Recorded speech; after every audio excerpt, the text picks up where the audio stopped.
All right. We are calling to order the August 27, 2026 Hudson ZBA meeting at 7:01. As always, we're going to kick things off with the Pledge of Allegiance. Pledge allegiance to the flag of the United States of America, and to the republic for which it stands, one nation, under God, indivisible, with liberty and justice for all. Alrighty. And next time on the agenda, can we get a roll call, please?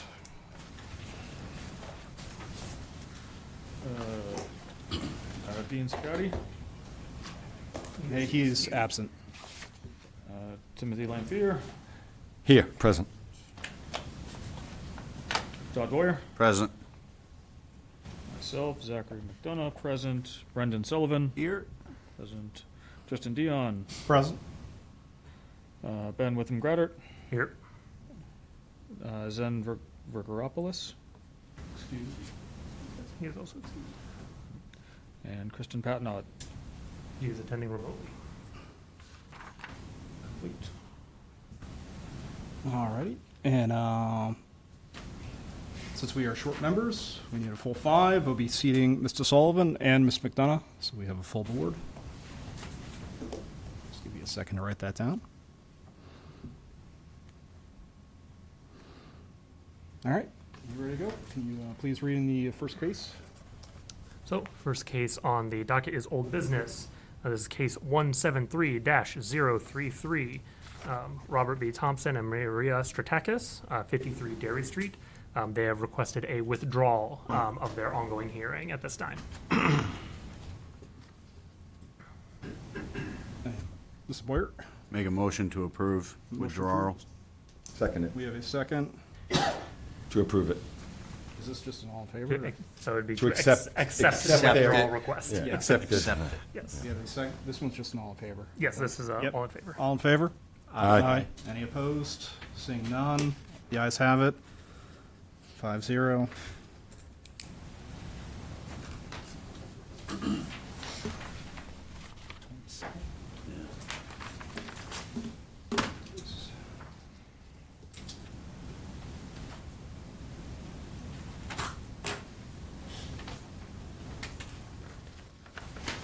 You guys a second to pass those around.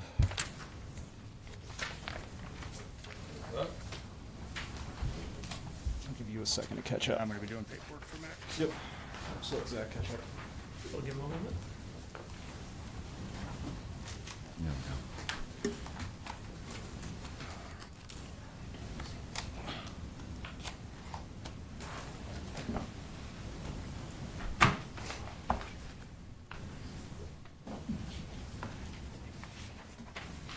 Sir? All right. Can you please read in the second case?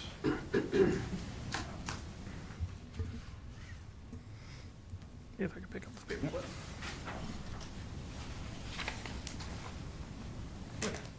So, under new hearings, case 165-047, James Silverthorne, representing J&A Development LLC, address is 28 Merrimack Street. Is requesting two variances. Variance A is to construct a duplex in the TR zone where it would elsewise not be permitted. And variance B is to allow for a duplex to be separated by a firewall between conjoined garages, where a separate firewall separating living spaces would elsewise be required. So while this is two variances, they're being heard as one conjoined case before the board. All right. The applicants, please come present their case.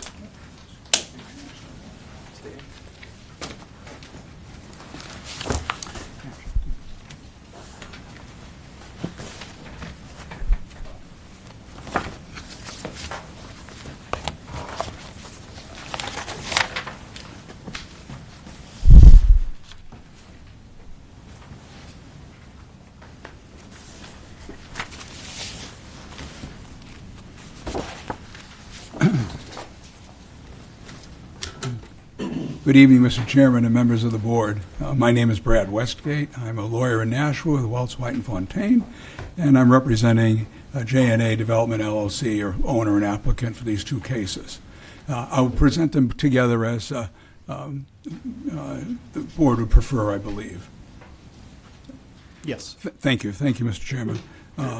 With me is James Silverthorne. He's one of the two principals of J&A Development LLC.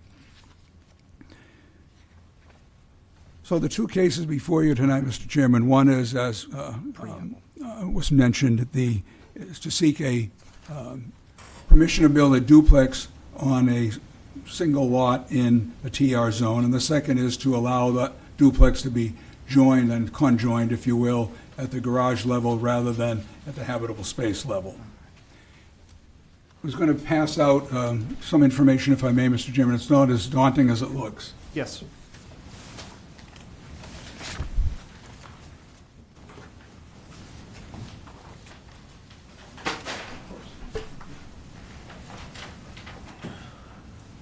For the record, digital copies of this was sent out to the board today, as well as being amended on the online listing. Does this have to be stamped into the record? Not at this time.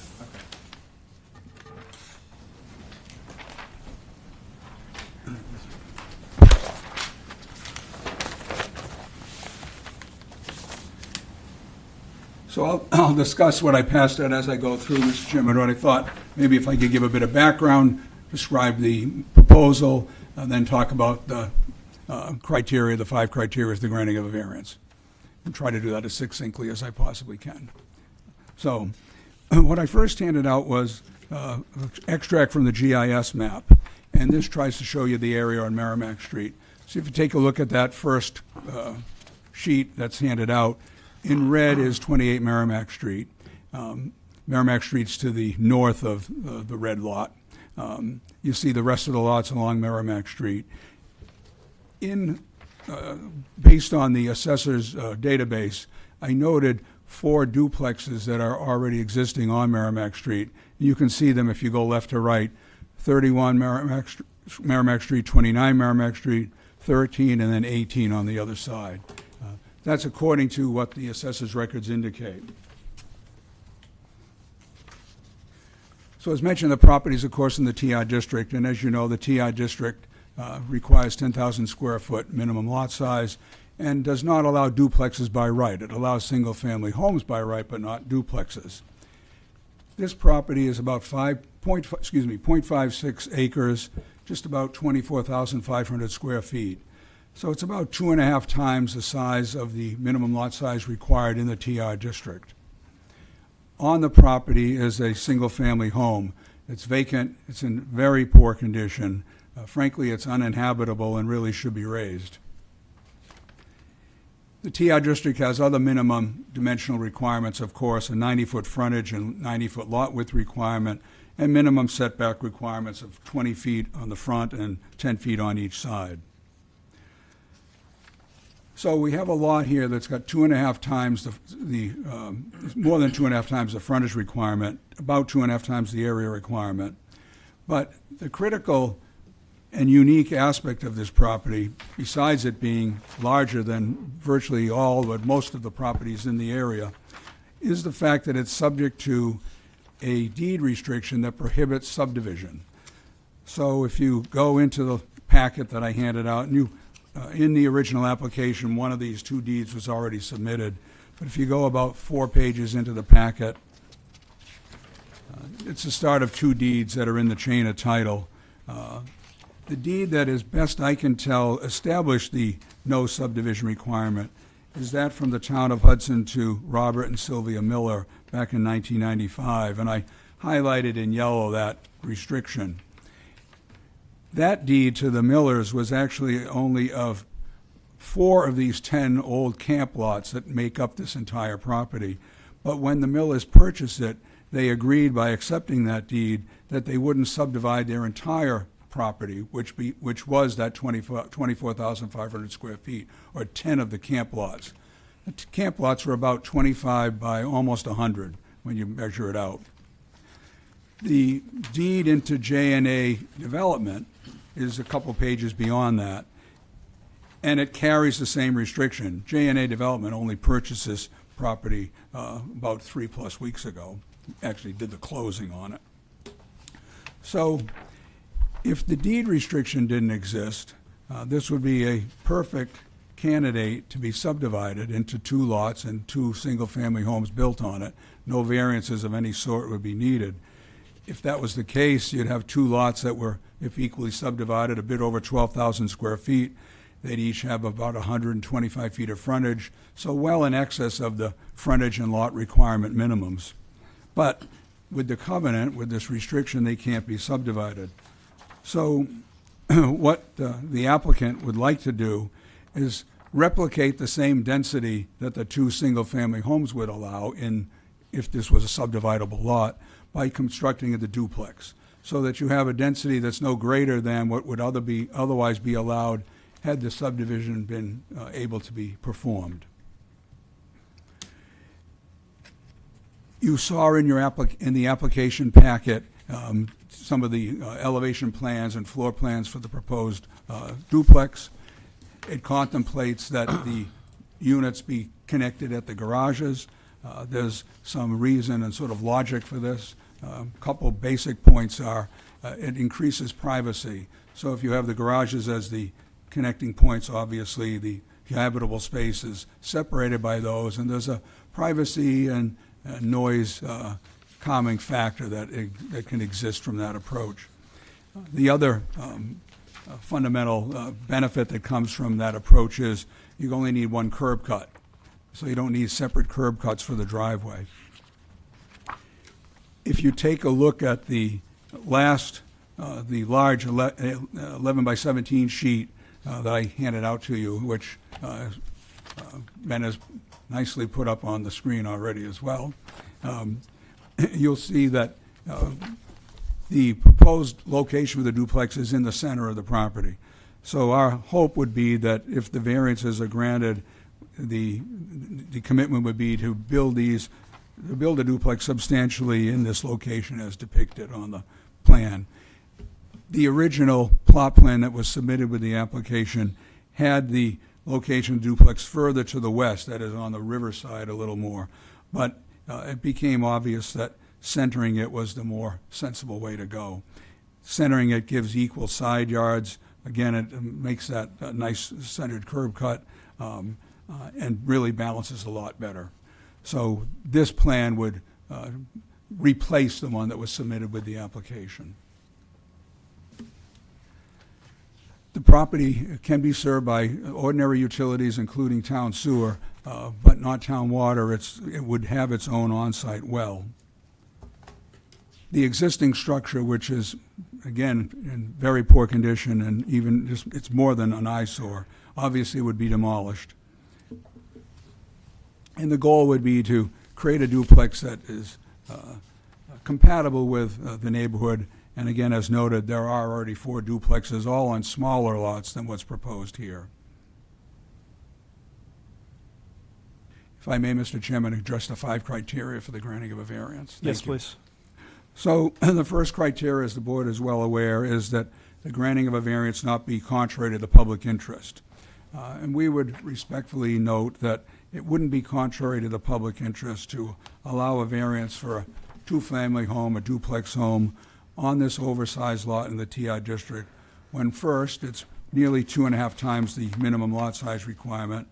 It can very easily accommodate the duplex with all the necessary improvements remaining, being built within the necessary setback requirements, and still have side yards that are viable.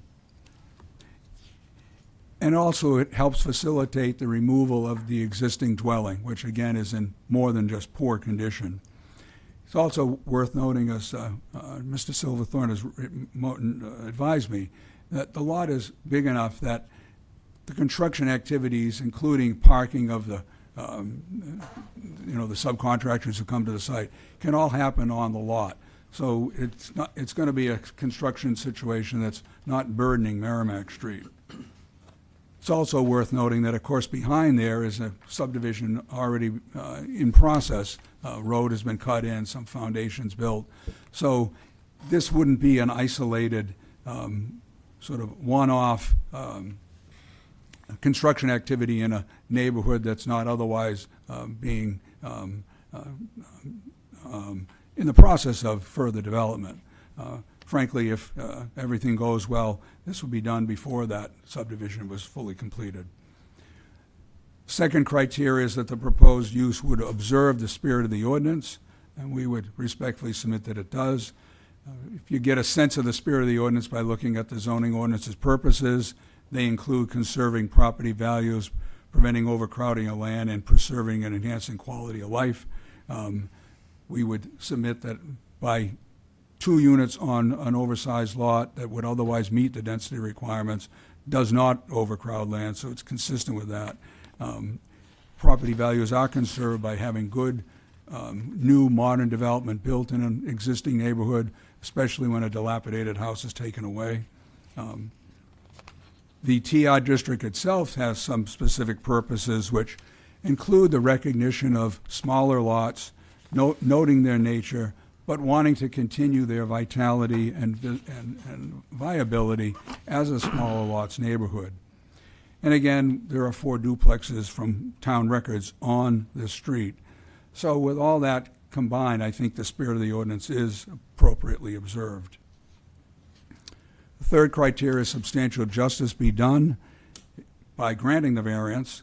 And our Supreme Court and our state Supreme Court some time ago tried to define what that meant. Basically said that substantial justice is done if the general public realizes no appreciable gain for denying the variance, but if it is denied, the applicant's materially and adversely affected because of the denial. And here we've got a very unique situation given this subdivision prohibition. So we put that in place.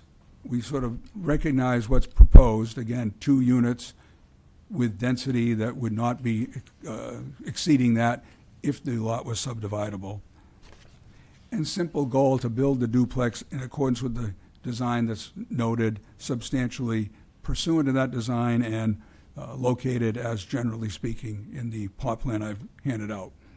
Which, by the way, the plan was fully surveyed. This wasn't just a creation of a non-survey plot plan. This was a field survey-based plan. So we would submit that the public doesn't see an appreciable gain if the variance is denied. Denial would simply preclude construction of this duplex, preclude the ability to build 2 nice housing units, add to the town's housing stock, but not impose a burden on the town's infrastructure. Because when you build in existing neighborhoods, of course, you're not needing to create roads and more infrastructure for town maintenance. You've got the infrastructure in place. But if the variance is denied, there is a substantial harm to the applicant given this subdivision prohibition. The fourth criteria is that the use wouldn't diminish the value of surrounding properties. I think customarily in the board, I'm sure, has seen that new construction in an existing neighborhood tends to enhance property values because it shows the neighborhood's got vitality, people are interested in it, people are willing to invest in it and live in it. We already have duplexes on Merrimack Street as well, so the nature of what's being built I don't think adversely affects property values. And obviously removing the existing house helps property values nearby. The last item I want to mention in the little packet I handed out was a letter to make also part of the record. It's from Randy Tamel. He's longtime real estate builder, developer, broker, one of the principals of the Keller Williams firm in Nashua.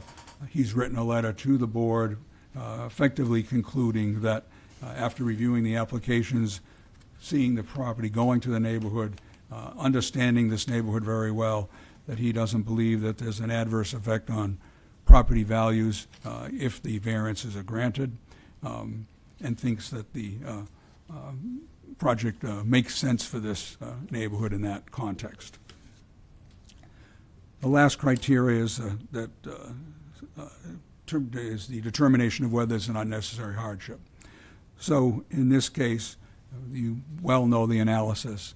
So a hardship is found by a zoning board if there are special conditions on the property such that literal enforcement of the ordinance results in unnecessary hardship. And it's a 2-pronged test, if you will. First is that because of those special conditions, no fair and substantial relationship exists between the public purposes of the ordinance provision and its application in this case. And secondly, that the use is a reasonable use. So the first thing you do in analyzing hardship is, does this property have special conditions?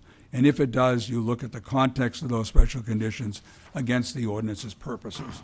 So I've mentioned them already, just to briefly summarize. It's got a lot of special conditions. Its size, comparison to the minimum lot size in the zone, almost 2.5 times. Its frontage significantly greater, better than 2.5 times than required. Larger than most of the lots in the area, as noted on the GIS extract. It's got this dilapidated house that really has to go. And there are other properties in the area, certainly of smaller lots, but don't have the existing duplexes. And finally, and again, very uniquely, it's subject to this deed restriction that you can't subdivide the property. The provisions, of course, in front of us are the use requirement, that is, only single-family homes are allowed in the TR zone, and the conjoining of the duplexes interpreted as requiring habitable space connection. We are seeking garage space connection. So if you look at those purposes, take the special conditions, and here's, I think, what you got. The first point is that I suppose the 10,000 square foot requirement in the TR zone is to not allow excessive density on lots of that size. And that's what we're not doing. Because of the size of this lot, we're seeking density that's not greater than what would be if the lot was subdividable. So we're not coming here seeking a variance for a duplex on an 8,000 square foot lot, for example. Secondly, the purposes of the ordinance, again, promote conserving property values, facilitating a vitality in the TR district, and I think those goals are met too by allowing such development to occur, because it shows that vitality. As I mentioned, all the other dimensional requirements in the zone can be met. We have sufficient side yards that can be developed this way, especially by locating the duplex center lot. With respect to the connecting of the garages, as I mentioned, I think it facilitates a privacy aspect, a noise calming aspect as well, and allows the one curb cut for servicing both units. So with all those factors, I think that the purposes of the ordinance don't really measure, in this case, to the goal that's achievable by this variance. And I don't think the ordinance is intended to frustrate this kind of development when you've got this kind of lot with these unique circumstances. So the second aspect of a unnecessary hardship test is that the proposed use be reasonable. We would submit that given this neighborhood, given what's already there in terms of duplexes, given that the overall density doesn't doesn't go counter to what the ordinance requires, all of those, I think, show that the use would be a reasonable use. Appreciate your time, Mr. Chairman, and happy to answer any questions about Mr. Silverthorne or I. All right, thank you. Any questions from the board?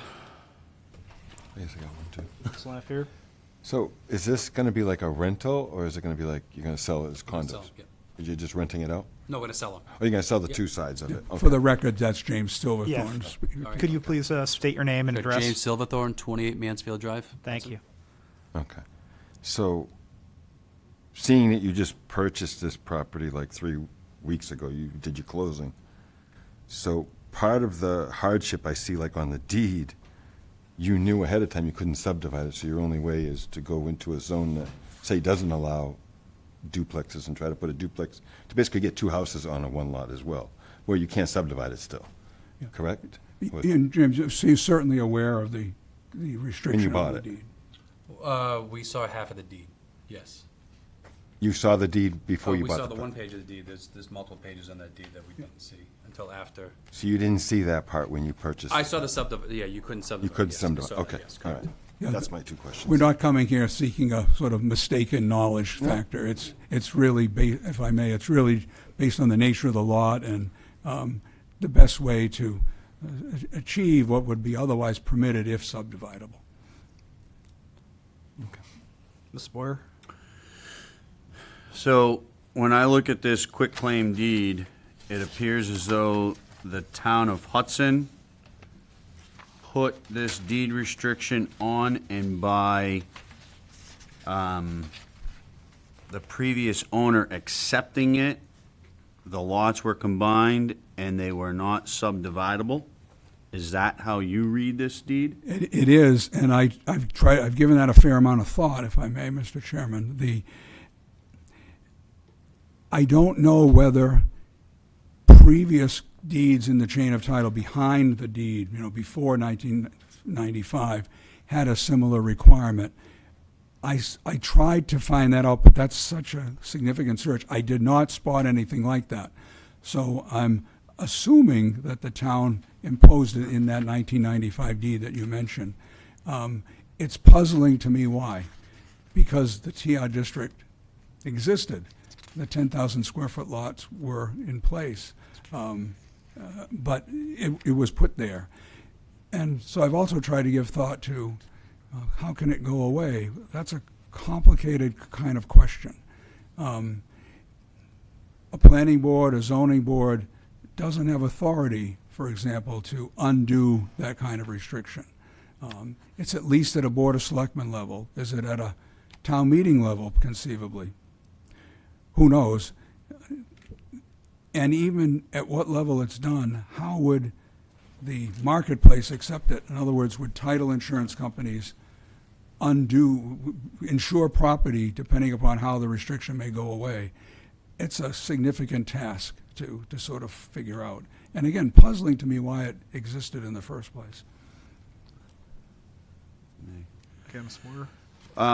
Well, to continue the conversation, it appears also that it was originally done back in 1919, and I would imagine there's possibility that that deed restriction was back then in 1919. Where I'm going with this is that if there was a deed restriction back in 1919, over 100 years old, if there are no heirs, if there are no relatives to that original deed restriction, then that deed restriction is somewhat null and void if you look at Supreme Court decisions.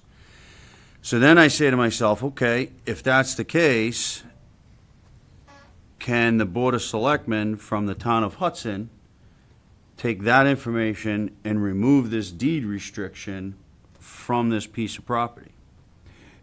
Couple things. I don't believe it goes back to 1919 because I actually made a copy of the plan from 1919. The 1919 reference is to the subdivision plan that was initially recorded for this area. Okay? The Paradise. And Yeah, Paradise of on the Merrimack. Paradise by the Sea or something. I'll, just for the fun of it, if you... Sure, absolutely.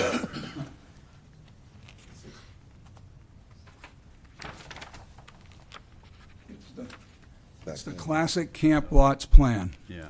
There's several of them around Nashua and Hudson. I've dealt with every one of them probably. So it would surprise me that the covenant that was pre-1995, the reason being these lots were created so small to begin with that they were sold typically in bunches. And there are other examples in the town where lots from this, plans from this vintage would be combined and then subdivided into little groupings. The other thing is I did look at some of the deeds in the chain of title behind the Millers, and I found no reference to the covenant at that point. I don't know if the selectmen are the sole and only authority that could undo the covenant.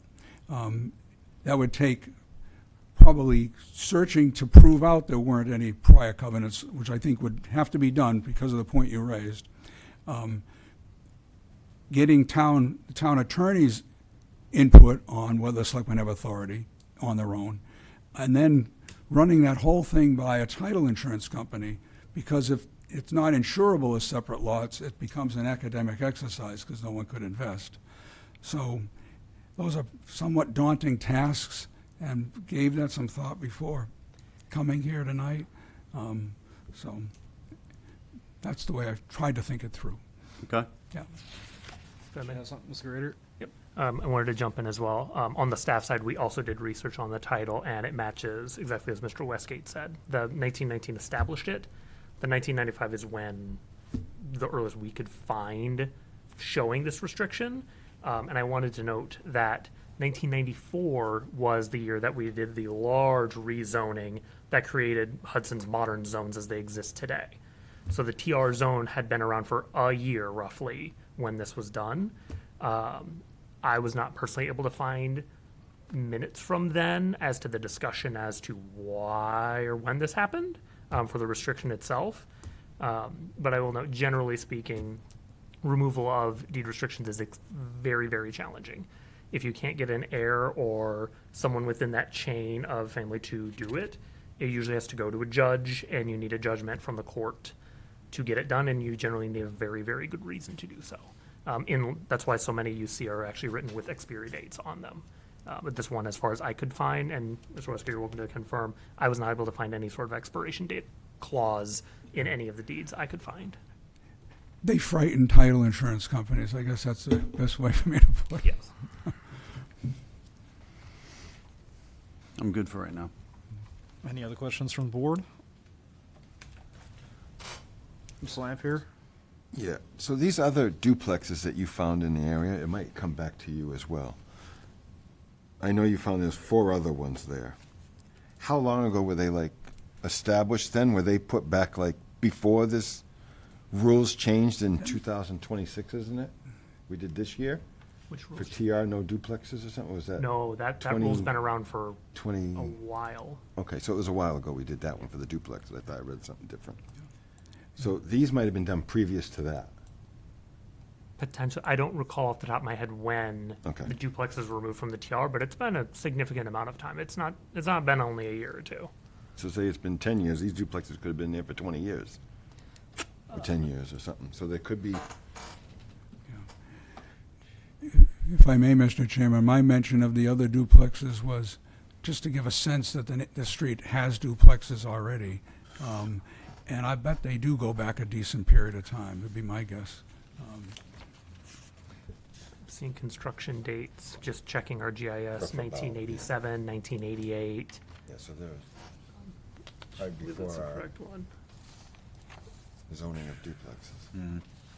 Those are some, look like some older houses that were there, that's Yeah. why. I'd say When I was most of, looking at them on my maps here on Google Maps, it looked like these are some older houses. correct. I'd say most of these appear to have been constructed late 70s, early 80s and that's pretty consistent. Most of that neighborhood was built out Makes sense. mid 70s to mid 80s for most of them. And there's some other big lots in this TR zone as well, too, so. It is a very unique area with a lot of Oh, no. inconsistently sized lots, yes. Yep, okay. All right, that answers that question. Thank you. Both of you. I just have a question. Could you just, I'm going to assume that these plans are somewhat accurate, or what you're kind of shooting for. Can you Yes. just quickly speak to what the general aesthetic's going to be, just so make sure it fits in with the neighborhood and everything else around it?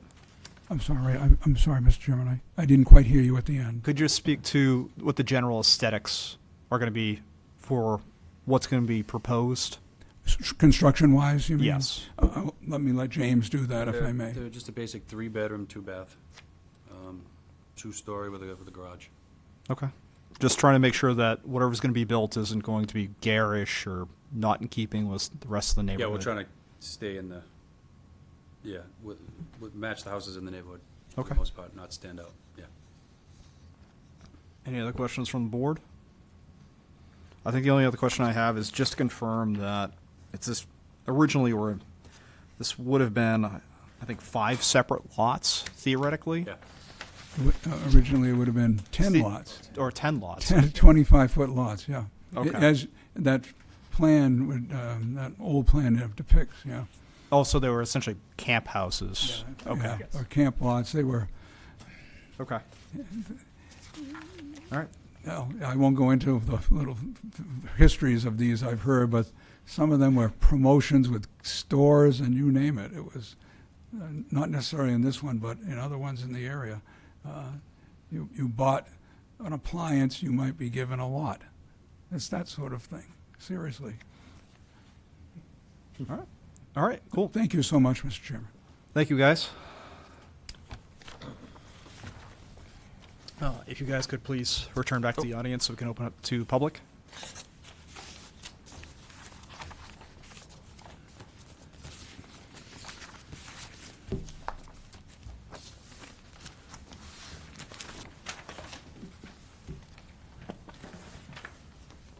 All right, at this time, we'll be opening the case up for public comment. If there's anyone in the audience that would like to speak in favor of this application, please come up now.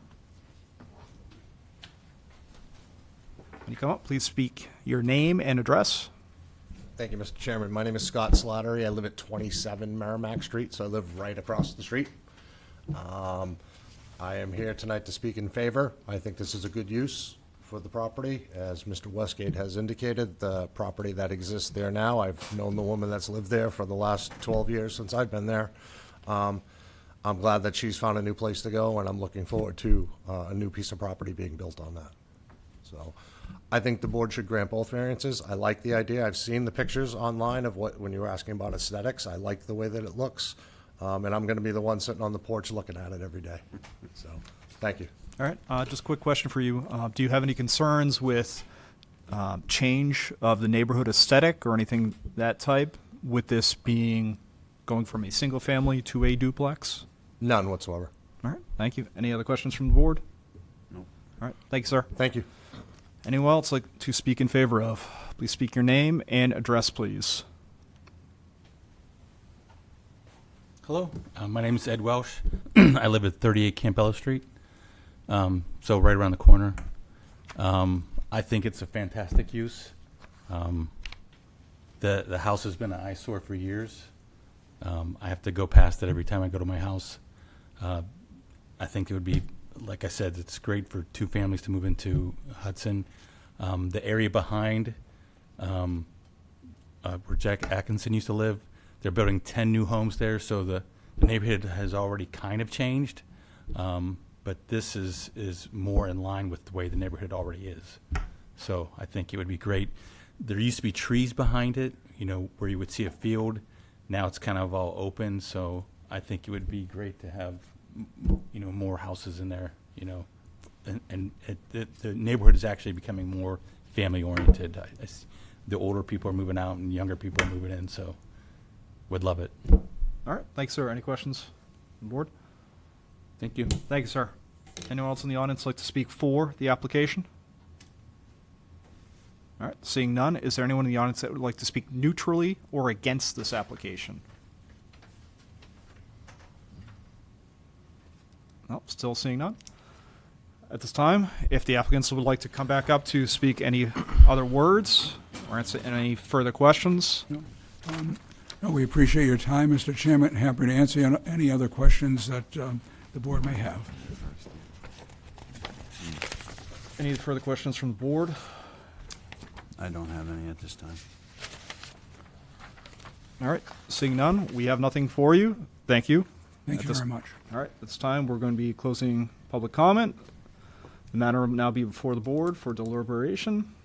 Any thoughts, questions?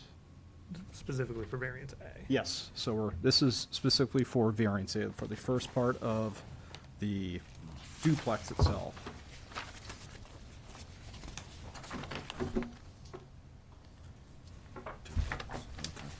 Ms. Boyer. I will make a motion to approve the variance, but I need a few minutes to get through my criteria. That's fine. If you would like to speak through it, or do you have any thoughts that you'd like to share with the board?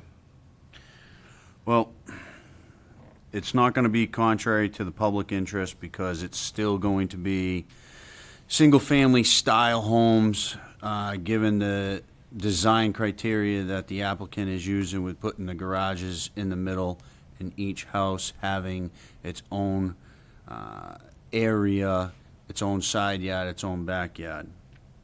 The spirit of the ordinance is still going to be observed, simply because I do agree with the applicant that if this particular deed restriction was not on it, he would be able to build 2 houses at a minimum. So I believe it falls right in line with what it is intended. Substantial justice is done to the property owner. Yeah. Mr. Boyer, you don't have to go through all 5 right now, if you don't. Oh, you don't want me to? No, I was just trying to, I'll- just to talk through a little bit, because I was still Okay. We're all debating still it in writing. my mind to get where your head was at of, All right. that's just trying to get your thoughts. That's all it was. Either that or I do can appreciate it, though. Thank you. I can continue that way there, or I can just write it down. Because you haven't been seconded. All right. I'll zip it. But we still do have a motion. You kind of a motion. He hasn't sitting. stated a motion Sta- yet, so it's stated not, motion. it's not I'll quite a second motion. it. It's not there. yet. He's I know you wanted a second. Any of your thoughts or concerns from anybody else on the board?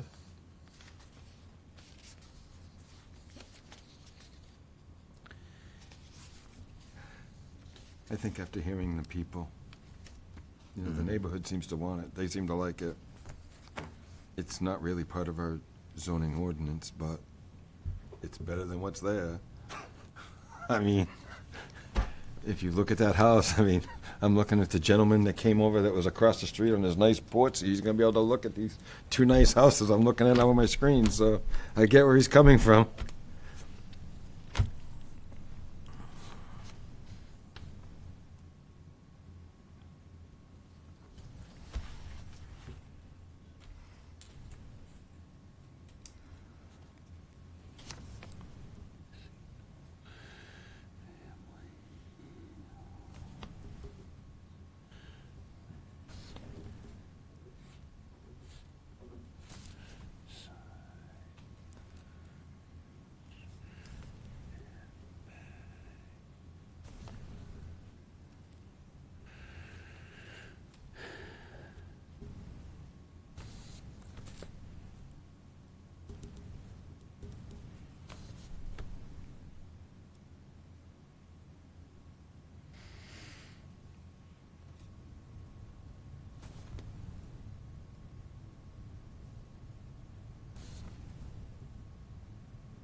We're back. Mr. Boyer. We're back. I am ready to make my formal motion to approve variance 165-047A to allow a duplex to be constructed within the TR zone.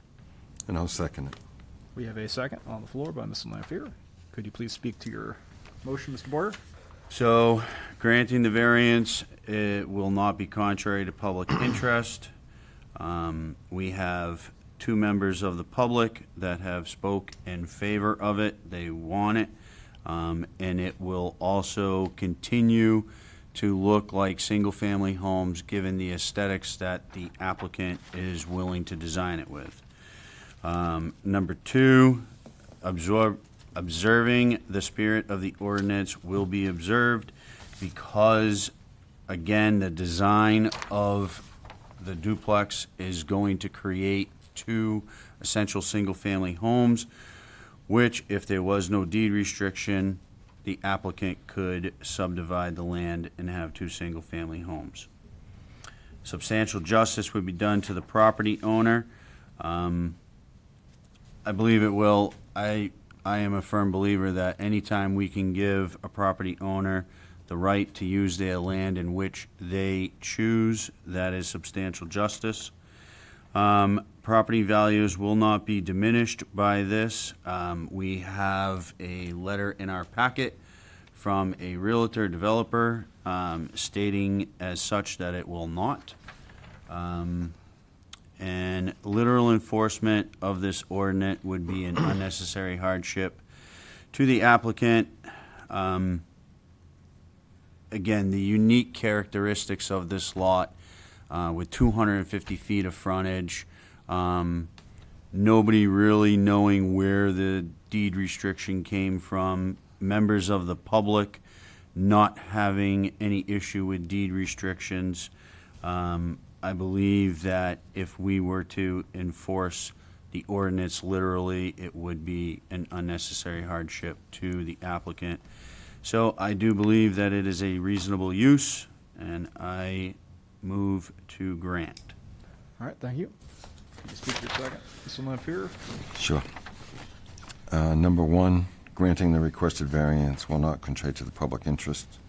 I believe it will not, out of the character and the safety of the neighborhood. It will be a lot better than what the old, basically like condemned house that's there now.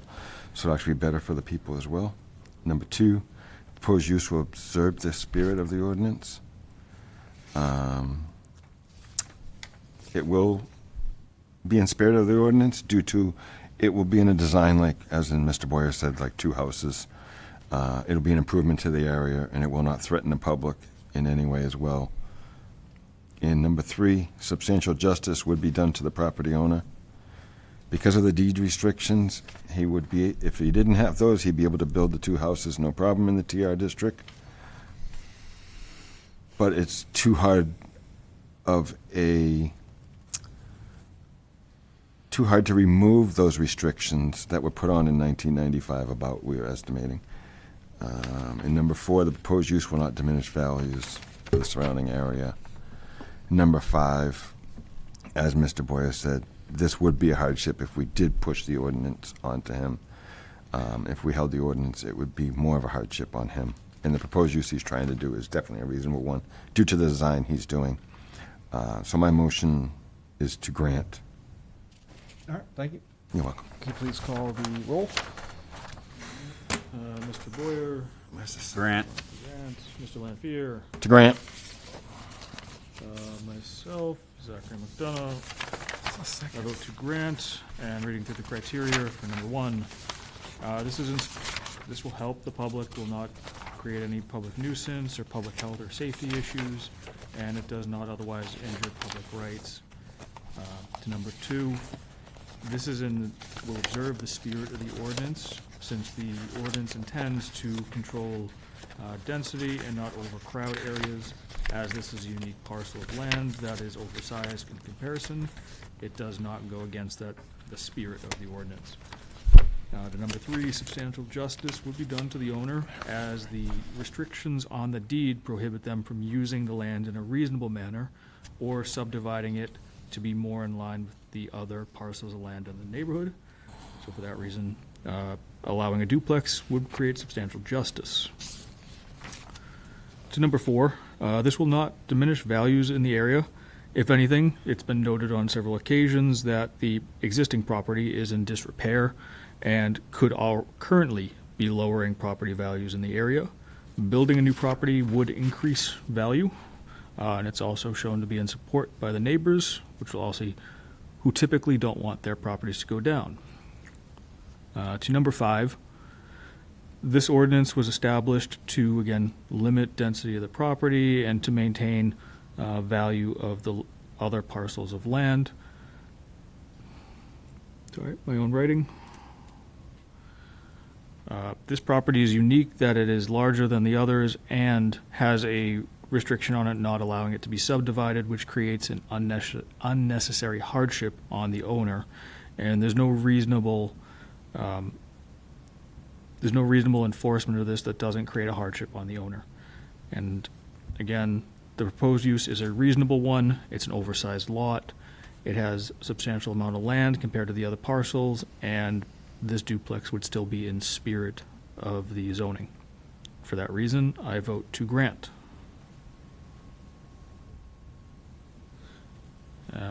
Brendan Sullivan? I also vote to grant. For number one, granting the variance is not contrary to the public interest, and several neighbors spoke up and are in favor of new construction.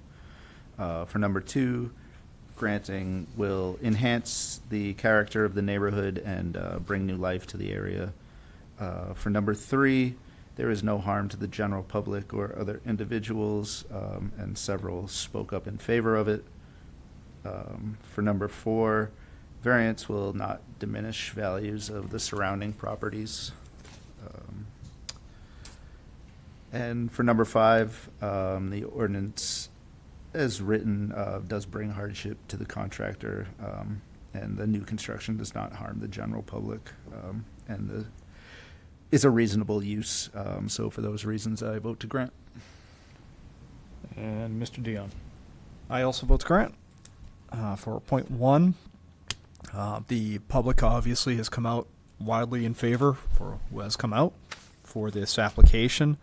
As far as the being contrary to public interest, based on the current standing of the house itself being arguably somewhat dilapidated, the argument could be made that the demolition of the property itself could be seen as public good, and as it currently stands, could be seen as threatening the character or the health of the neighborhood itself.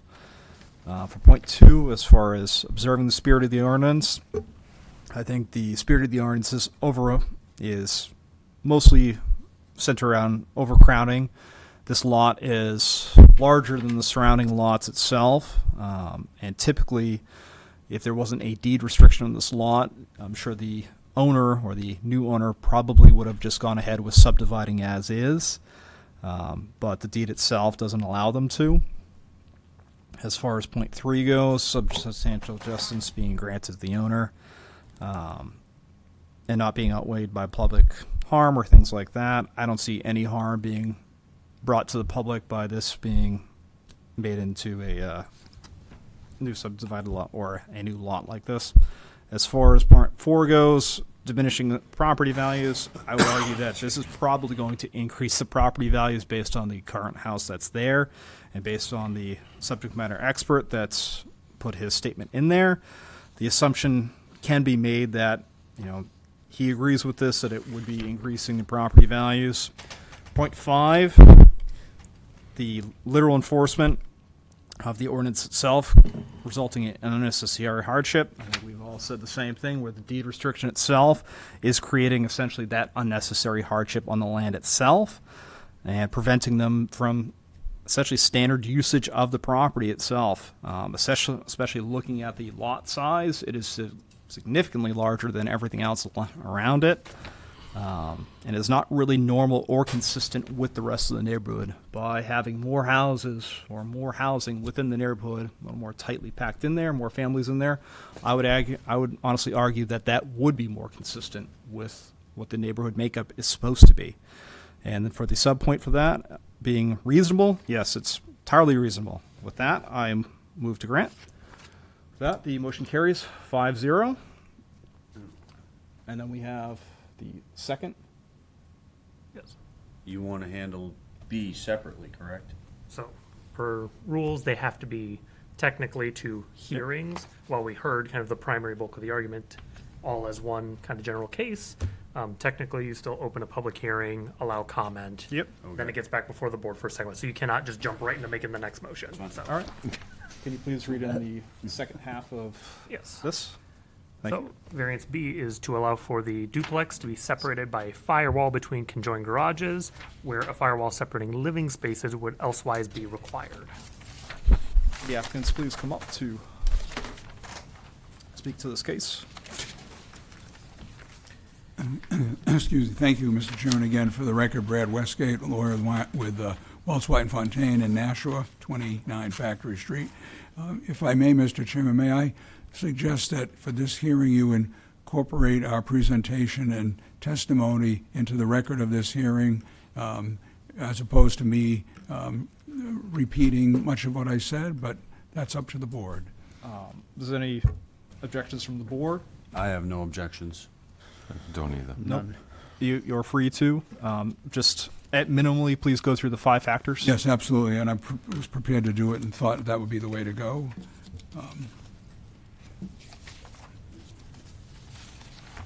Bear with me just a moment.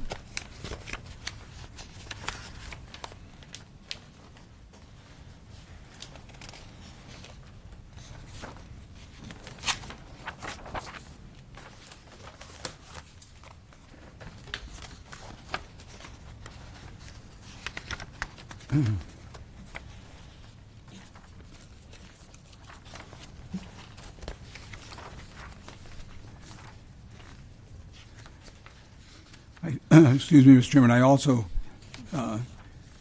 don't know if the board would find this acceptable, but I know that at least one of the members of the public who spoke has left the hall, but he also did comment on the nature of the 2 units being joined at the garage level, and would ask that the board consider his testimony in the context of its review of this application after I go through the 5 criteria.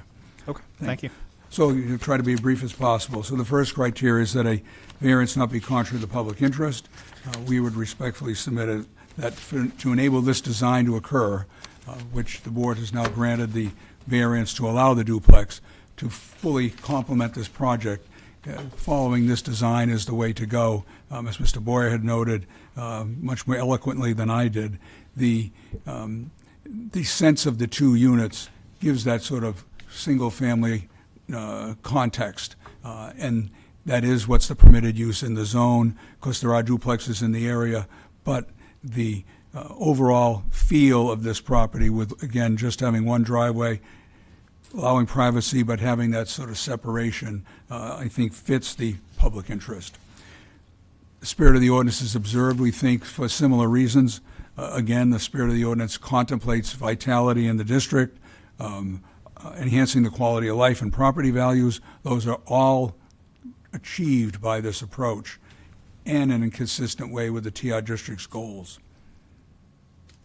Third criteria is that substantial justice be done. Again, it's one of these balancing arrangements. So substantial justice is done if the public sees no gain if you deny the variance, but the applicant is materially and adversely affected if it is denied.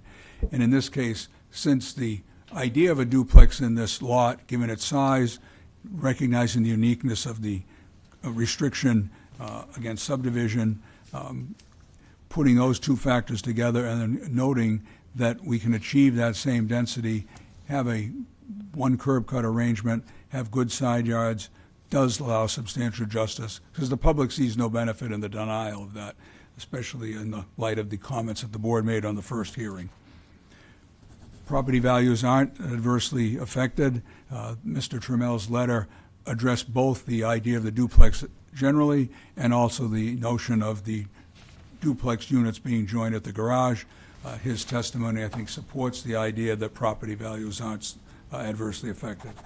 And then lastly, the special conditions supporting the finding of an unnecessary hardship.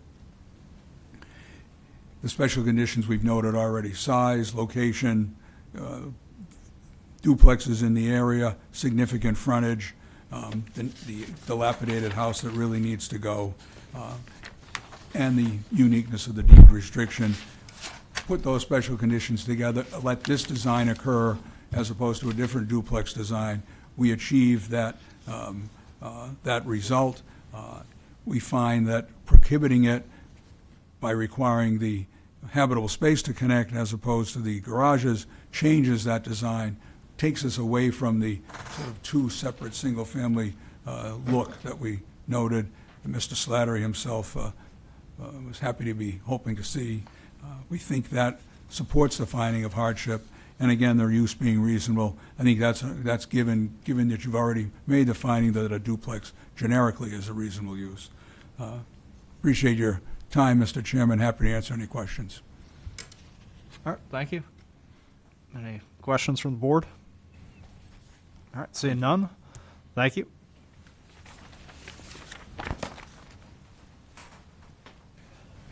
At this time, open up for public comment. Is there anyone in the audience that would like to speak for this application? Once again, could you please state your name and address? Hi again, Ed Welsh, 38 Campbell Street. I think it's a unique design. I think it allows both houses to be almost centrally located on each half of the property, which is different than the duplexes that are across the street, which one are side by side and one is top bottom. I think this one makes it look more like part of the neighborhood, part of, you know, being a single family home versus being an actual duplex. So I think this design is better, and I think it would be perfect for the neighborhood. All right, thank you. Any questions from the board? None? Thank you, sir. Thank you. Is there anyone else in the audience that would like to speak in favor of this application? Seeing none, is there anyone that would like to speak neutrally or against this application? Seeing none, at this time, would the applicants like to come back up? If not, you don't have to, if you want to. Thank you again for your time. All right, thank you. Any further questions on the board? Nothing? All right. Seeing none, at this time, we'll be closing public comment. Motion before the matter before the board. Motions, anything? Make a motion to grant. We have a motion, Mr. Lampier. I'll second it. We have a second, Mr. Take Boyer. turns. I'll speak You for guys my ready motion. to? Yep. All right. I'm ready. Speak to your motion. Sure.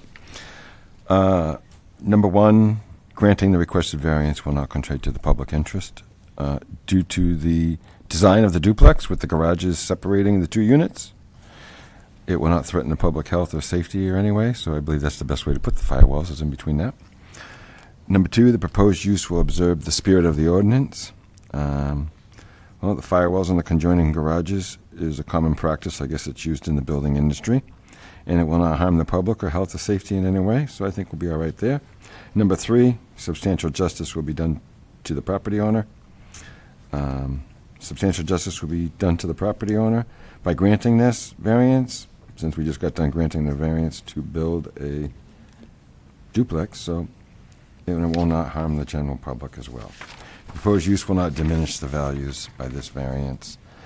And number five, no fair or substantial relationship exists between the general public purposes, the ordinance, and by the firewall for the conjoining garage, and the proposed use is a reasonable use. So my motion is to grant it. All right, thank you. Speak to your second, Mr. Boyer. So, the variance will not be contrary to the public interest because, again, the house design, the duplex design is going to be one where they will essentially feel like they are single-family homes, and the firewall is not even noticed to the general public. The spirit of the ordinance will be observed. This particular ordinance about the firewall, I don't believe that the spirit of that ordinance was to restrict this type of a design.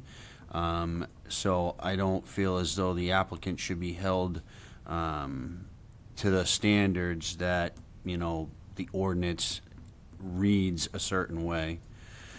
Substantial justice will be done to the property owner.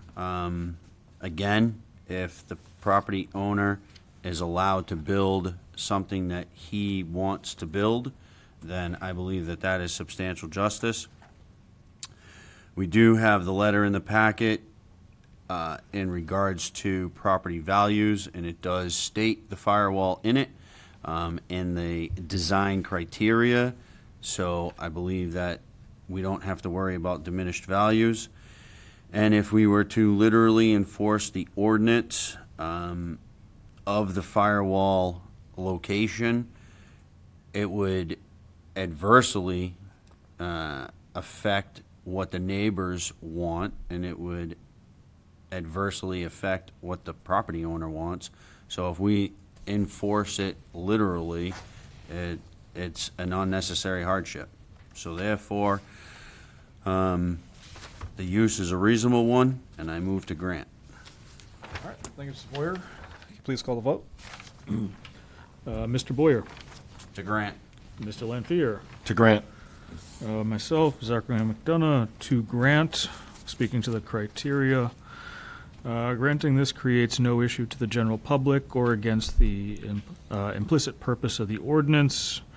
There's no harm to the general public, and it does not otherwise injure public rights.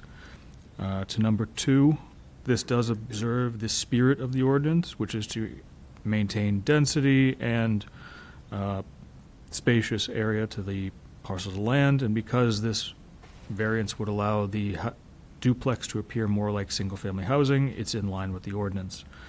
To number 3, substantial justice would be done, as there's no reasonable harm to the public by doing so, and this gives the owner the ability to configure the property the way they want and with a way that makes sense.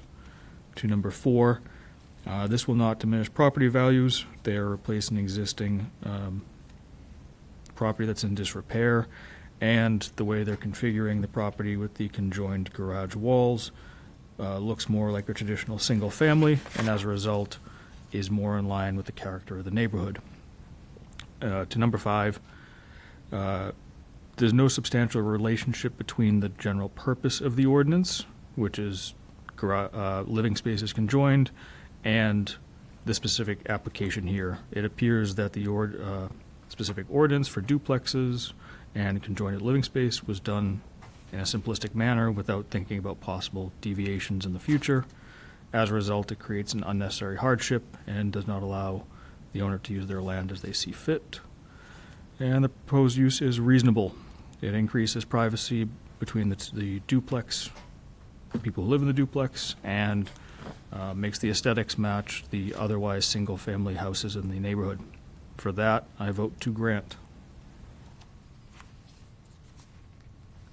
And Brendan Sullivan? I also vote to grant. To number 1, this is not contrary to the public interest.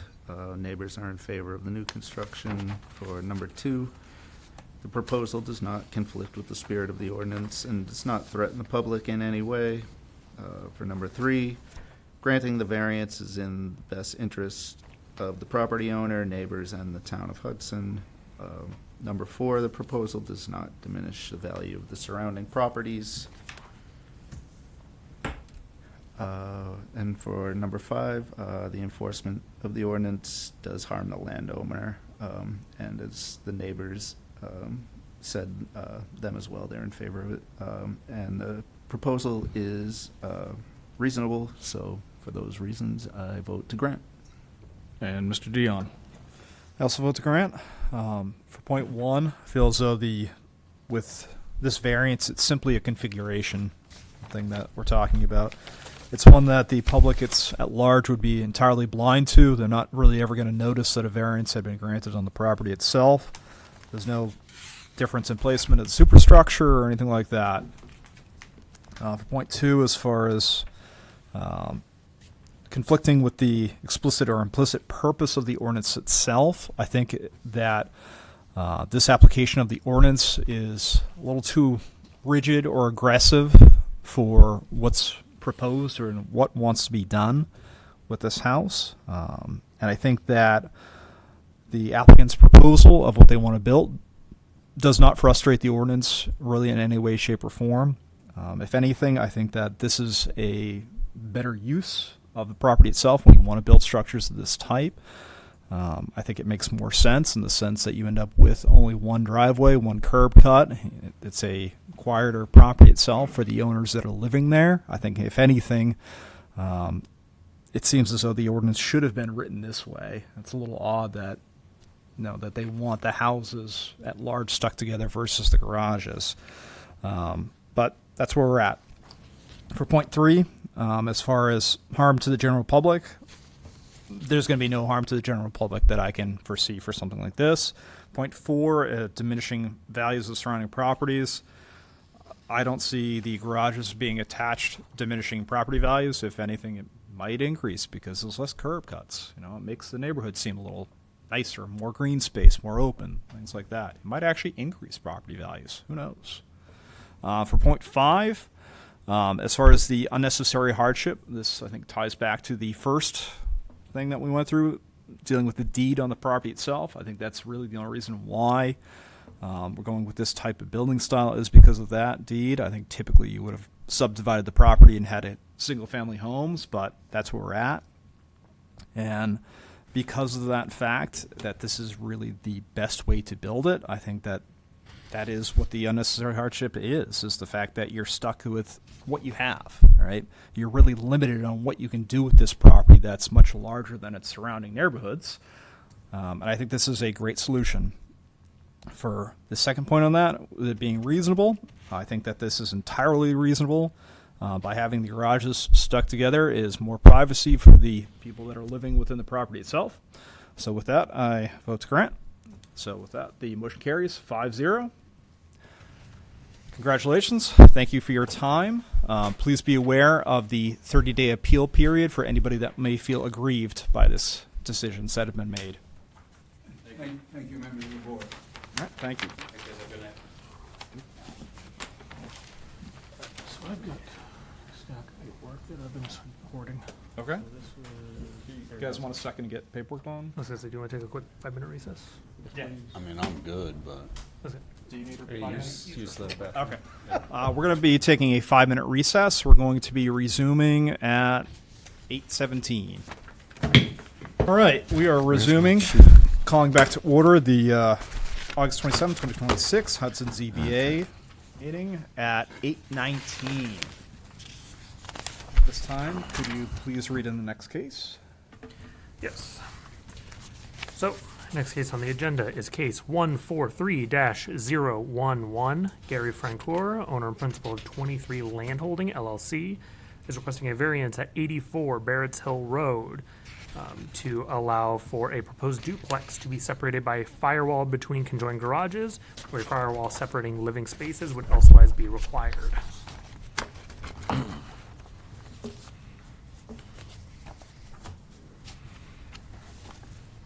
right. At this time, the applicant please come up to present. Please state your name and address. Good evening. My name is Gary Francoeur, and 23 Woodcrest Drive in Hudson, New Hampshire. I guess this is the night of garage walls.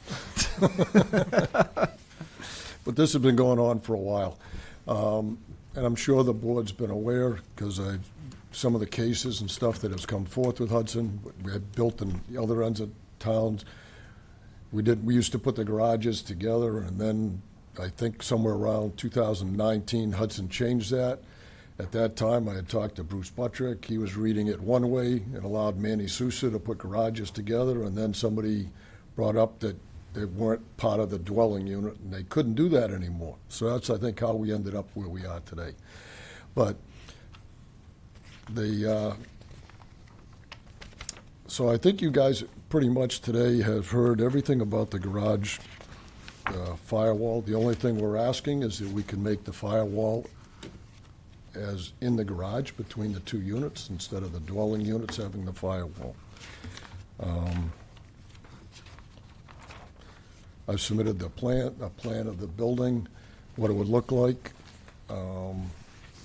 and all the supporting documentations, even from the excuse me, the real estate company also on this. I'm going to go back through the stuff I've submitted to the board, and I'll be glad to take all your questions. Okay. First one is granting the request, the variance will not be contrary to the public interest. Granting the request, the variance will not be contrary to the public interest because it will provide much-needed housing for the town. It will also make the building we build much more visible, appealing, and much more desirable to live in due to the not sharing of any walls in the main dwelling unit. The proposed duplex also matches the existing character of the neighborhood. Most recently, the construction of 75 Barretts Hill Road subdivision, which is ongoing today, with 13 duplexes directly across the street abutting this property with the same variance that we're asking for tonight, which is granted back then in August of 2024.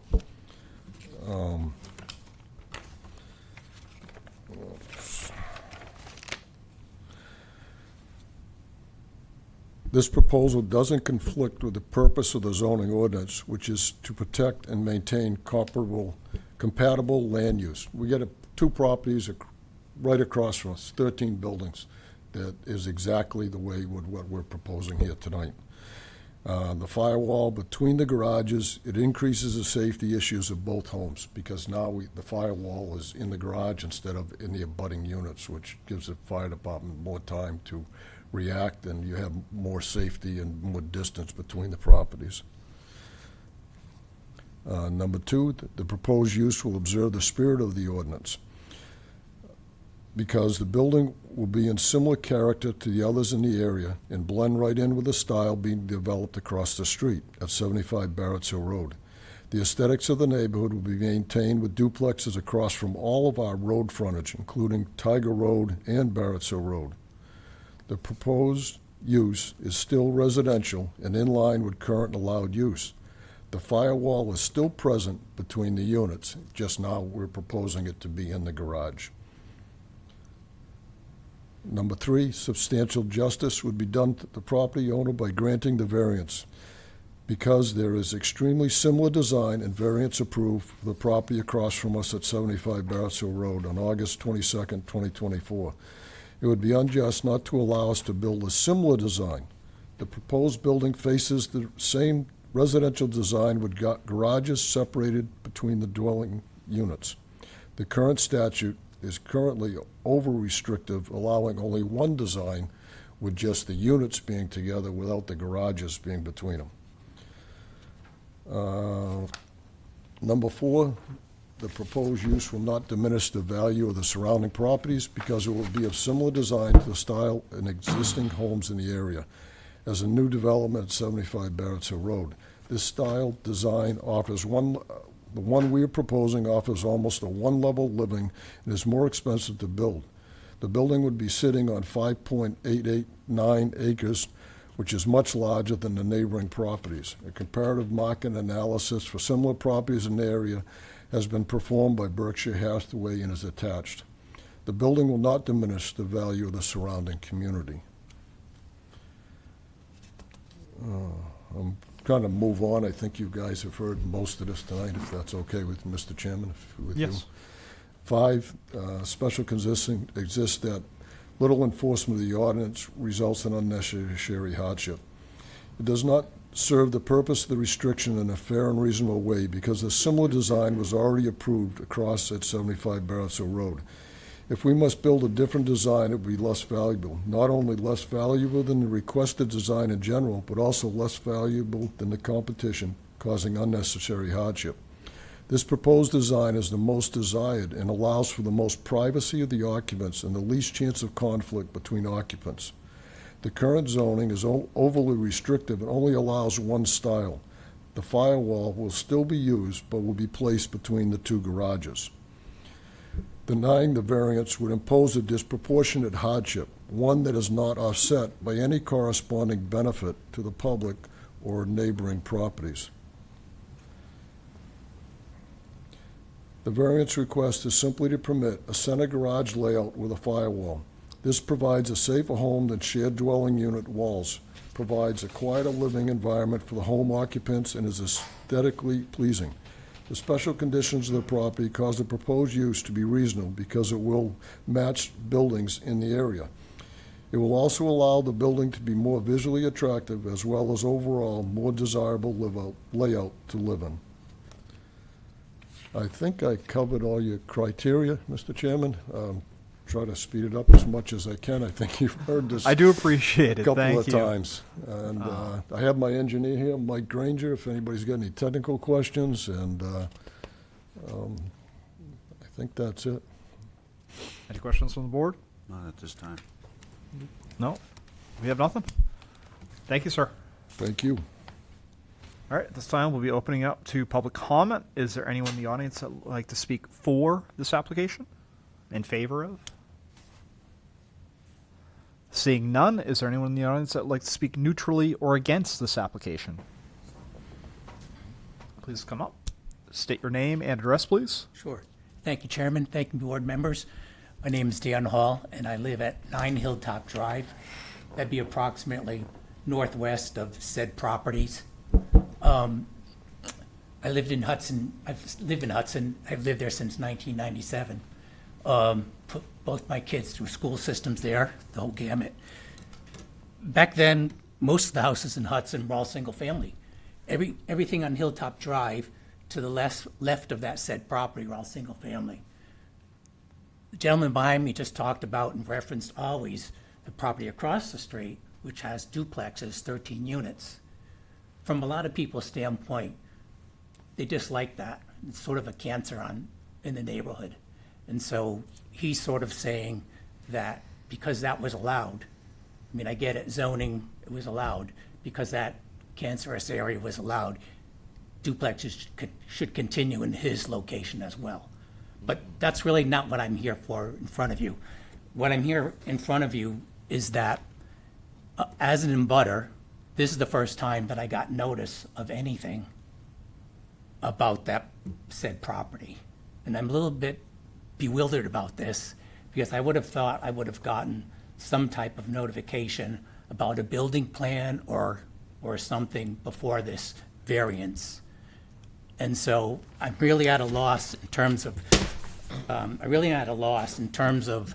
being for or against or neutral of this property because as an abutter, I have no idea if there's one duplex going in, multiple duplexes going in.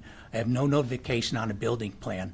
So I'm a little bit befuddled by this. So my first question would be, should this been the first piece of information that I got as an abutter to this property, that being a variance? I know this is out of probably the format of this committee, but I'm just trying, I think that's a different grievance, I guess is the best way to put it, is because that's more, I think, procedural and to the process itself versus what the case itself is focused on. You know, the case that's currently in front of the board is whether or not we're going to allow them to have two garages effectively stuck together versus the garages on either side of the duplex. I understand. That's what the case at hand is. I think that your grievance that you have is lack or not great notification of the case itself. I think you're looking for what plans might be or what is effectively being built on the property. Yes, indeed. So, I mean, how can I comment on this with any type of a priori knowledge as to what's going in on that property? I have no idea. So how can I legitimately say I'm for or against or neutral with this variance? Mr. Grader? So just for clarity, as part of the packets that go out, we have the certified list of mailings, which 9 Hilltop is on there. And within the abutter notification, which is also included in the packet, describes what the variance at hand is, almost verbatim what you see in the agendas, and additionally, obviously, meeting information, and at the bottom, relaying that a full copy of this application is available for review on the Hudson Town Hall website, or in the Development Services Department in Town Hall itself here physically. For reference, that material is posted to our website no less than a week in advance. If memory serves, this was on Tuesday last week. So that's when it's digitally available. In addition, anyone notified is welcome to come in and ask to see plans, ask to get a copy, ask questions about the proposal at any time as we state on the notification. It would be, due to the timing requirement, impractical for us to send out, and also unfair to applicants to send out full copies of all materials to every single abutter for every single case, which is why we make them freely available for anyone to come see in advance of the meeting. Well, if you want. So to put it in short, if you will, these full packets that we have in front of us, tons of paperwork, this is not cheap to send out. It costs the town a lot of money to do this. These full packets are available online for anybody to view well in advance of the cases. Okay, and it's still 30 days after this to comment on this particular variance? If you feel as though whatever decision that we make post tonight, if you feel aggrieved by that decision, you can appeal this case. Okay. Or you can appeal the decision, I should say. Sure.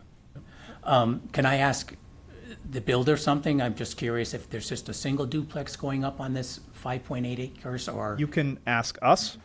Any questions, comments, concerns can be directed to the board. Very good. And after that, the builder and the applicants can come up and speak to anything that might have been brought up. We can ask those questions. Okay. We do ask that any deliberation goes to the board itself, not to the public or to the applicants. Very good. Okay. So this variance that's before us, does this apply to a single duplex on the 5.8 acres, and it will only be a single duplex on that 5.8 acre lot? So two, Yeah, Mr. Grader? so 2 points here. If you give me one moment, I will pull up the application. And this is the online posting is where I'm pulling this from. So it is a singular duplex on the parcel is what's currently proposed and before the board. And for reference, the variance at hand here is specifically related to the configuration of the unit in and of itself. Duplexes are already just permitted in the zone by right. So the matter before the board is specifically how it is constructed and designed, not whether or not a duplex writ large can be allowed. Just since we've had multiple duplex variances tonight, I want to make sure everybody is clear about that. It's specifically the definition of a duplex is the variance tonight. Understood. So my property is, as mentioned, the northwest side of that, and I share a wetland with this new development. And furthermore, if you look at the topography of this property, Barrett's Hill Road, which is on the southern side of that, is at the highest elevation point.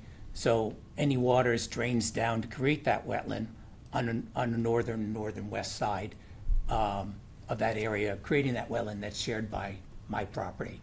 Furthermore, that wetland there has a small stream that goes out onto my property, creating a small pool behind my property.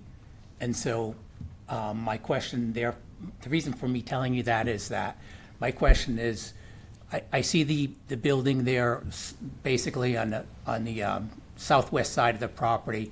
What's the setback requirement for that wetland demarcation line to the closest piece of that property, and is it within the code of Hudson?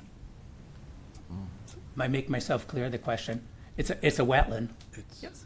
and so what's the setback requirements, and is it being met here?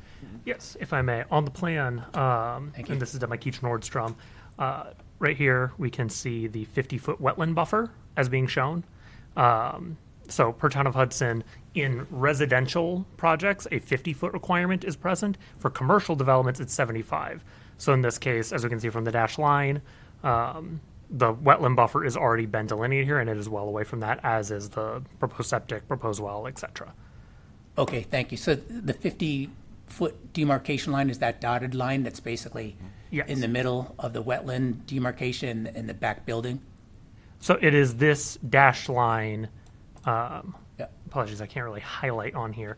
I think I see it. So it's the 50-foot dashed line labeled with the buffer here. So this is declaring the distance. Okay, thank you, And sir. then, yeah, it's this dashed line as it follows the contour. Very good. And of course, the building there is on the south left-hand side, showing the two garages abutting together with the shared firewall, as proposed by the variance tonight? Correct. Okay. And I noticed the building, the duplex on the right-hand side, there's a dotted line from that back right-hand corner going back to the wetland. What's that all about? If you're referring to the dashed Well- kind of big circle, Circles the well. yeah, so that is the well. All wells in New Hampshire have a required radius that restricts what you can put next to them. For example, you can't have your septic and leach field next to your Yeah, well. not a good That's thing. a safety hazard. So that's a DES requirement. Okay. It can be next to structures. It can go towards a wetland. It's to protect the well. So Very good. And I noticed it looks like to be an outbuilding, and there's some rectangular building to the right-hand side of the duplex on the right, that is the proposed septic. septic. Yeah, that is the Okay, great. proposed location for the Okay. either the septic tank or the leach field. So then, within the 50-foot dotted line back to the wetlands, there can be no yard, can it be grass back in there, or yard or anything like that for people to put chemicals down that could leach into that wetland, or is that area supposed to stay wild and sort of uncut? So within wetland buffers, only specific types of work are permitted within the town of Hudson. Okay. Generally speaking, as long as it complies with requirements related to forestry, it's permitted, but you can't go back there and start, chopping down and stumping trees and turning it into bog flat ground. No impermeable surfaces, no structures. Any work done within a wetland requires a conditional use permit in the town of Hudson. It's its own hearing. It goes before the planning board and the conservation commission. So it would be unlawful for him to, suddenly put a big old shed back there or a garage or something. None of that can happen without permits by the town. It's possible that was already done. Trees have been removed back there, and the root balls have been removed from an area behind what used to be a black retaining wall, a plastic retaining wall for erosion purposes. Trees have been cut behind that, and also root balls have been removed from that. So hence my question. To me, it looked like that was going to be an extension of their yard and grassed-in area. I talked a little bit to Don Kirkland? Kirkland, thank you, a while ago about this, and I thought he said that tree balls should not have been removed from that area. Hence my concern about this particular issue with that particular location of the property. I mean, if you look at it, okay, so. yeah. Sir, I do want to make it clear. I know, I'm getting There's off very little we base. can do about Okay, any of those things. It's well outside of our privy. okay, That most of that's planning board. The only matter that's before us right now is whether or not essentially the garages can touch. That's Yep. really the only thing that we have any say over right now. That's it. I understand. As Thank far you. as Yeah. placement, Yeah. wetland buffers, any of that stuff, we can't do anything about it because he's not within any of the setbacks. Right. Well, thank you for accommodating me. My position would be to be neutral on this variance. I don't think it harms any of the concerns that I've been bringing up, other than as long-term residents of the town, I'm really taken back by not knowing about this plan and getting it an abutters notification by certified mail like I did for this variance. Granted, I could have done due diligence when I got this and come downtown and asked Don to see it. So, there's that as well. But thank you for your time, gentlemen. All right. No, thank you, sir. Thank you for your comments. Any Okay. questions from the board? Sorry. No, you're fine. No. Yep. Thank you, sir. Okay. Anybody else in the audience like to speak neutrally or against this application? All right, seeing none at this time, would the applicants like to come back up?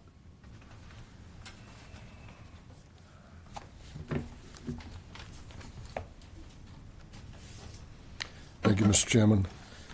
The reason we're here tonight is for the variance for the garage, the firewall between the garage. The property has been surveyed. The soil scientists have done their work. We have silt fence up on the property, protecting the wetlands from any damages at this time. We done all the notices we're supposed to submit to the town. If we come in and just put a duplex with two matching walls, Hudson wouldn't Sir, have- please, sir. Hudson wouldn't have done any other notifications than what we've done tonight. We've done whatever is required of us, and be glad to meet with the people after. All right, thank you. Any questions from the board? No. All right. I'll have one. Ms. Lampier? So, I see you putting the duplexes in there. I understand some of the neighbors' concern. I get where they're coming from as well. Your thought on this is, I know we're just doing the variance between the two garages. Yes, sir. Just asking you, I know you're building these. Are the actual, do the units get like a firewall or no? No, because, I understand that part of it. You just say yes or no is all I need to know. No. So number two is with the other concerns that say neighbors or whatever. It looks like we're doing one unit now. Is there proposed more to come soon, later, that we don't have to do a variance? Because once he does it on this whole land, it's covered if he does more? So, to answer the question, no. Okay. So, there's kind of two routes. If you tried to do them all within one parcel, that would trigger site plan approval. Because Okay. you can't have multiple duplexes on the same lot without a site plan. Yep. And that's also not permitted.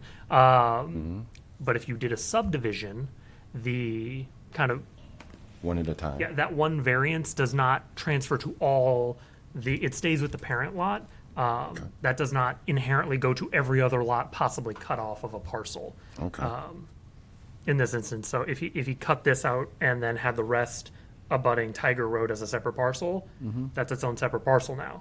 That's not the one, it sticks to the singular map and lot. Okay. The building that we said, basically. Yes. So, okay. Yeah, you can't subdivide and then suddenly double your variance. Yep, that makes sense to me now. Okay. any Any other questions questions? on the board? Makes sense, yep. All right. Thank you. All right.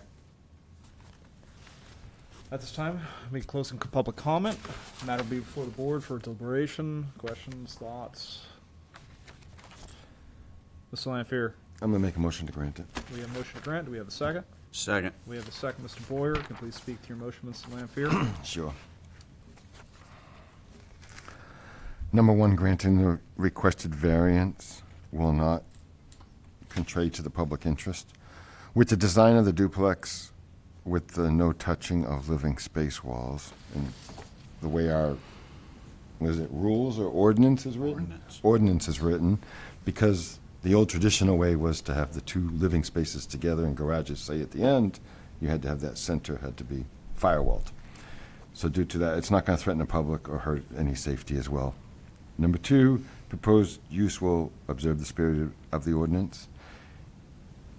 It will be in character of the neighborhood, since it is a residential area and it is, duplexes are allowed, and there'll be no public health or safety problems to concern as well. Substantial justice will be done for the property owner. With this just doing with the firewall on a duplexes, it's the way that it works, and we're providing housing to people in the town. No public or other safety problems to worry about. The diminishing of value of properties, I don't believe it will do any of that whatsoever. Number five, the design that he proposed seems to be a very desirable design that I've seen, that we seem to see tonight especially, and allows privacy for each unit. And the proposed use that he's trying to do is a reasonable one to do with the firewall in between the two garages. So my motion is to grant. Thank you. I'll speak to your second, Mr. Boyer. Sure. So, number one, it will not be contrary to public interest. The public is never going to know exactly where the firewall is. They're never going to see it. The spirit of this ordinance was specifically set up to limit different designs, but I don't believe the spirit of the ordinance was set up to restrict this particular design. So moving on into the spirit of the ordinance, if you look at the ordinance and you have to have the living spaces touch or the principal structure touch, the argument could be made that with the garage being attached to the principal structure, that it is still a principal structure, therefore it's still designed, still complies. So I believe the spirit of the ordinance is being observed. Substantial justice is being done to the property owner. The property owner wants to build this particular design. They feel as though it is in character with the neighborhood, with similar designs across the street. So I believe allowing him to build what they want is substantial justice. We do have information in our packet from a realtor stating that values will not diminish. And if we enforce the ordinance literally with the living spaces touching, I believe the applicant would be forced to build a designed duplex that is out of character with the neighborhood. So I believe it would be an adverse effect. So I do believe that literal enforcement would be a hardship. So I believe the proposed use is a reasonable one, and I move to grant. All right, thank you. Could you please call the vote? Mr. Boyer, To grant. Mr. Lanfear, To grant. myself, Mr. McDonough, to grant, and reading to the criteria, the conjoined garage option of a duplex meets the implicit purpose of the ordinance while not being exactly as defined by the ordinance. It does not go against the neighborhood or threaten public health or safety. If anything, it increases safety by separating the living spaces from one another, thus allowing any fire or hazard would require more time to spread. 2, the proposed use will observe the spirit of the ordinance. Again, the ordinance is intended to create 2 living spaces with a firewall separating them. However, the ordinance is overly restrictive in the way that it is worded. It does not harm public health, safety, or welfare, and it is in line with the character of the neighborhood to maintain single-family home aesthetics. So number 3, substantial justice would be done to the property owner by allowing them to construct properties that are more appealing to the market as it currently stands, as well as to meet the characteristics of the neighborhood, and it does not harm anyone in doing so. To number 4, the proposed use will not diminish values of any adjacent properties. If anything, it will likely increase the value or keep it neutral, as it does not create an eyesore or a distraction. To number 5, the purpose of the ordinance is to impose that it's 2 living spaces with a firewall separating them for safety and function. However, the ordinance is written in such a way that it is restrictive and would create a hardship to someone looking to use it as the applicant has defined. There would be substantial justice, giving them the ability to construct a property that is more appealing and to their needs. And the proposed use is a reasonable one. It increases privacy, aesthetics. It has the potential to be a safer option. And for that, it's a reasonable one, and I vote to grant. Brendan Sullivan.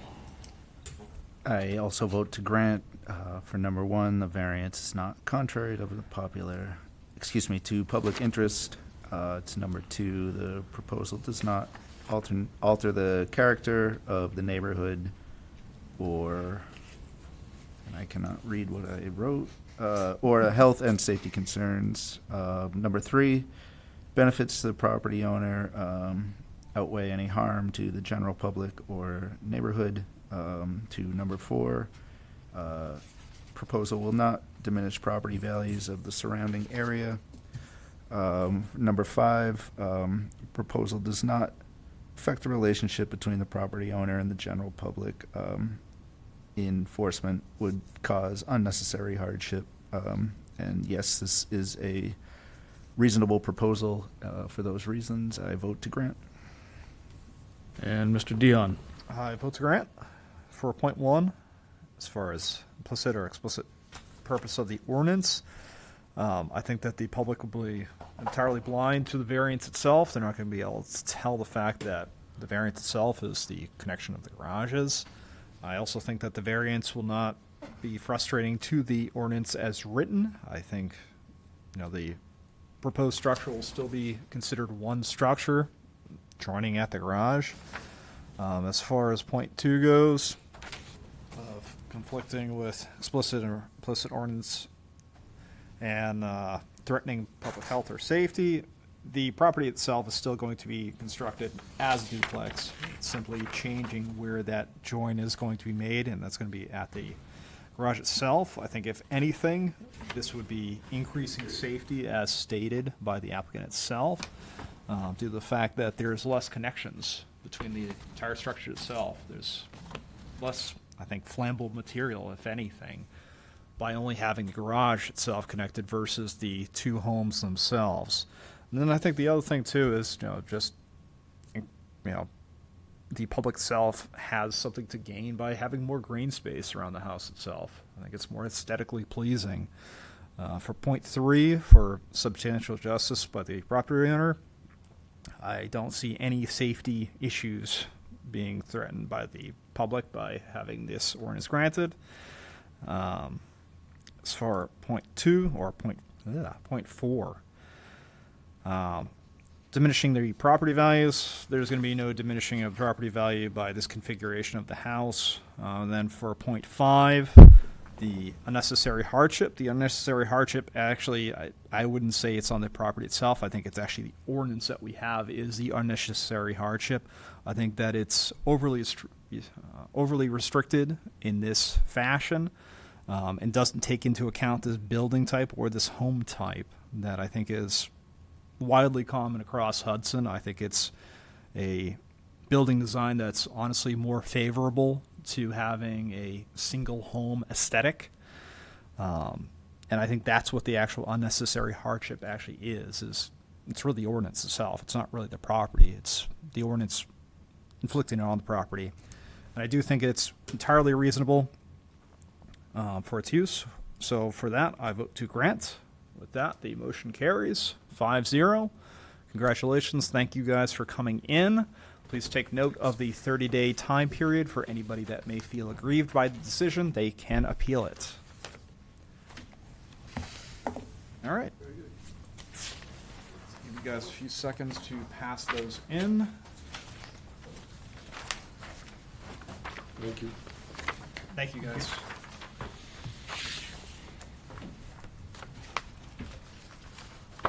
Give you a second to get your stuff together.